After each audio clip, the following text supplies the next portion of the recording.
Hi student, good morning. How are you? Teach for class 8th. बच्चों, हम लोग lesson second पढ़ रहे थे उस वर्ण विचार और उच्चारण। तो उसमें वर्णों के बारे में हम लोगों ने देखा अभी कि वर्ण क्या है और उसके भाग कितने होते हैं। आज हम लोग आगे वीडियो में देखेंगे। हमारा नेक्स्ट पॉइंट है द्वित्व व्यंजन। तो द्वित्व व्यंजन कहते किसे हैं? जब एक ही व्यंजन का शब्द में दो बार प्रयोग होता है तो उसे हम द्वित्व व्यंजन कहते हैं। कहने का मतलब है जब एक शब्द का दो बार प्रयोग किया जाए, मतलब एक आधा हो एक पूरा हो। जैसे देखो लट्टू, यहाँ पे आधा टा फिर पूरा टा है। चक्की, यहाँ पे आधा का फिर पूरा का। कहने का मतलब है एक ही शब्द का दो बार प्रयोग, एक आधा दूसरा पूरा, तो उसे हम द्वित्व व्यंजन कहते हैं। अब नेक्स्ट पॉइंट हमारा है वर्ण संयोग। वर्ण संयोग किसे कहते हैं? वर्णों के परस्पर मेल को वर्ण संयोग कहते हैं। यह दो प्रकार से होता है। पहला हमारा है व्यंजन और स्वर का संयोग। तो व्यंजन और स्वर का संयोग क्या है? हम लोगों को पहले से ही पता है कि स्वर हमेशा व्यंजन की सहायता से बोला जाता है।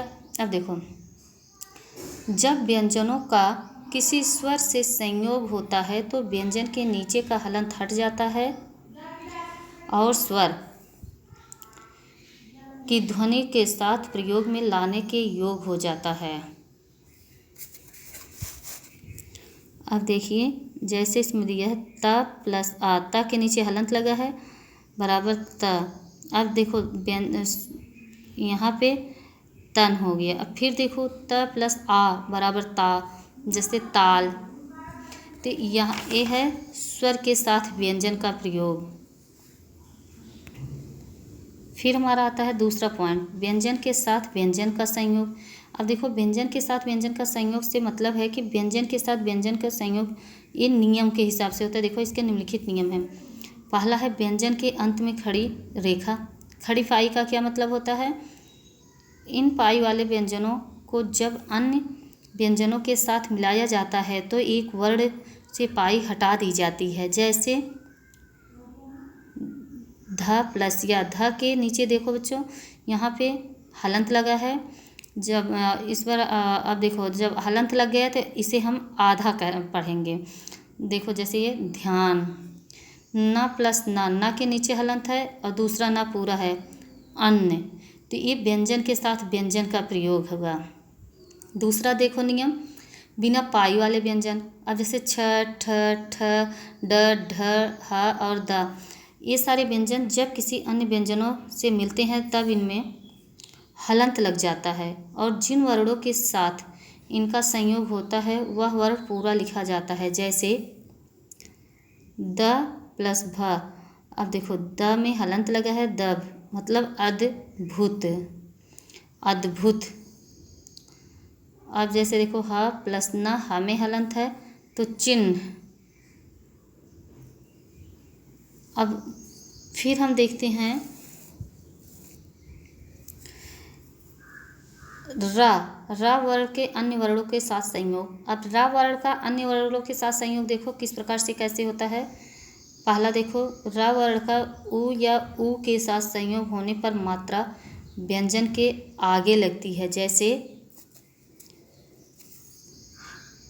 र प्लस उ बराबर रु। रुपया में देखो जो उ की मात्रा है हर वर्ण में हम, जैसे क हुआ, ख हुआ, इन सब में उ की मात्रा वर्ण के नीचे लगाएंगे, लेकिन र में उसके बगल पे लगाएंगे। देखो जैसे रुपया लिखा गया है।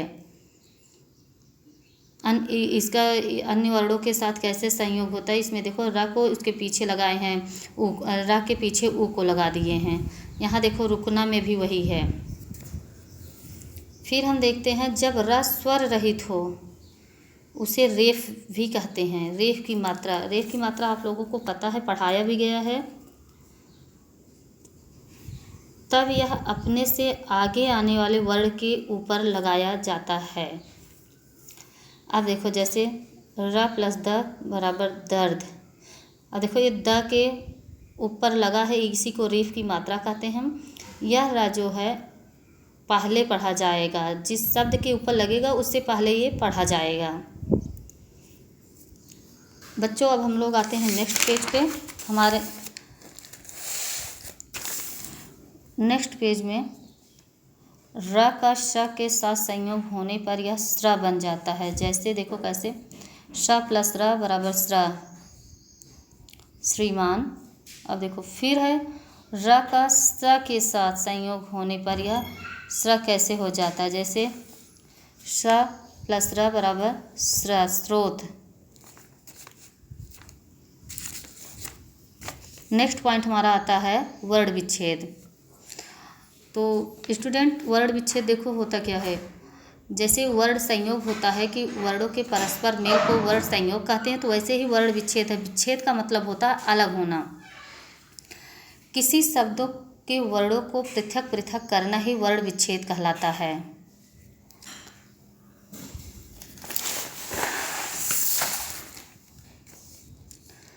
देखो जैसे कलम, अब कलम में जितने भी वर्ण हैं इसको अलग अलग करके लिखा जाएगा। एग्जाम्पल में आप लोग देख लो, क प्लस अ प्लस ल प्लस आ प्लस म प्लस आ, मतलब हर व्यंजन के पीछे एक स्वर जुड़ा हुआ है। इन स्वर और व्यंजनों को, सब वर्णों को अलग करना ही वर्ण विच्छेद कहलाता है, जैसे इस एग्जाम्पल में दिया गया है। अब हमारा नेक्स्ट पॉइंट आता है बल या बलाघात। देखो, शब्दों का उच्चारण करते समय प्रत्येक अक्षर पर समान बल नहीं दिया जाता। किसी शब्द पर अधिक, किसी पर कम बल दिया जाता है। उच्चारण के इसी बल को बलाघात कहते हैं। जैसे एग्जाम्पल में आप लोग देख लो कि विकास ने कक्षा में प्रथम स्थान प्राप्त किया। अब इस वाक्य में विकास ने पर बल दिया गया है। इसमें इसका अभिप्राय है कि केवल विकास ने, किसी अन्य ने नहीं, केवल विकास ने ही कक्षा में प्रथम स्थान प्राप्त किया है। अब हम नेक्स्ट पॉइंट पर आते हैं, अनुतान। अनुतान किसे कहते हैं? तो बच्चों, अनुतान वह है, बोलते समय सुर के उतार चढ़ाव को अनुतान कहते हैं। यह किसी भी शब्द या वाक्य में प्रयोग किया जा सकता है। जैसे अच्छा, ये अच्छा जो बोला गया है, ये समान कथन या स्वीकृति के रूप में है। जैसे कोई किसी से परमिशन या किसी से आज्ञा ले रहा है, कह रहा है कि हमें यहाँ जाना है, तो लोग अच्छा कह दिए तो वहाँ पर होता है कि आपको परमिशन दे दिए हैं। फिर है अच्छा, यहाँ पे विस्मयबोधक चिन्ह के साथ आप देख रहे हैं, तो यह विस्मय सूचक या आश्चर्य में बोला जाता है। फिर क्वेश्चन मार्क के साथ अच्छा लिखा गया, इसका मतलब है प्रश्नवाचक के रूप में लिखा गया है, तो यहाँ पे कोई प्रश्न कर रहा है। जैसे अच्छा क्या तुम जाओगे, इस तरह से। तो ये शब्द सब एक हैं, लेकिन इसको अलग अलग प्रयोग किया गया है, तो उसी सुर के उतार चढ़ाव को ही अनुतान कहते हैं। अब हमारा नेक्स्ट पॉइंट आता है संगम या संहिता। संगम या संहिता कहते किसे हैं? शब्दों का उच्चारण करते समय एक ध्वनि का उच्चारण कभी तो बिना किसी रुकावट के किया जाता है, और कभी थोड़ा रुककर। दो ध्वनियों के बीच लाए गए इस विराम के कारण कभी कभी शब्द का अर्थ बदल जाता है। इस विराम का नाम संगम है। जैसे शब्द और उसके अर्थ को देख लीजिए। जैसे सिरका, अब यदि इसका उच्चारण एक ही झटके में किया जाए तो इसके अर्थ है एक पदार्थ। एक पदार्थ होता है जो आचार आदि में प्रयुक्त होता है, उसको सिरका कहते हैं।